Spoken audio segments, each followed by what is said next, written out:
मला खरंच सांगा, मेलेला बाप जेवायला येतो का? मग घालतो कशाला? माझा बाप वरून 50 वर्ष झाले. किती? माझी आई वारून 5 वर्ष झाले.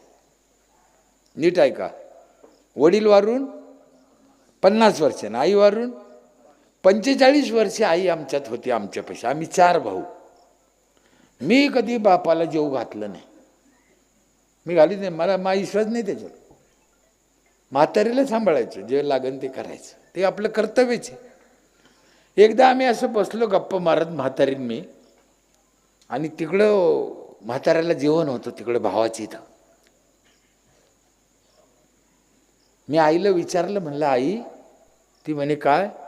म्हणलं ते 3 भाऊ म्हाताऱ्याला जेव घालते तुझ्या नवऱ्याला. म्हणे हा. म्हणलं मी नाही घालीत, मग तुला राग येत असेल. आईला विचारलं.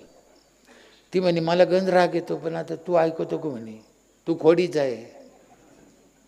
म्हणलं ठीक आहे, जाऊ दे, मी नाही घालीत. पण मला एक सांग म्हणलं आई. ती म्हणे काय? म्हणलं तुझा नवरा तिकडे जेवायला येत असन तर तिकून तिकडेच निघून जात असन का?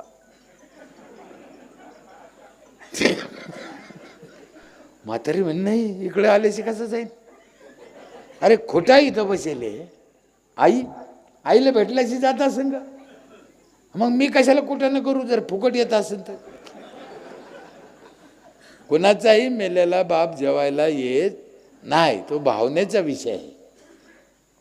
तुम्हाला घालायचं तर घाला, मला तकलीफ नाही.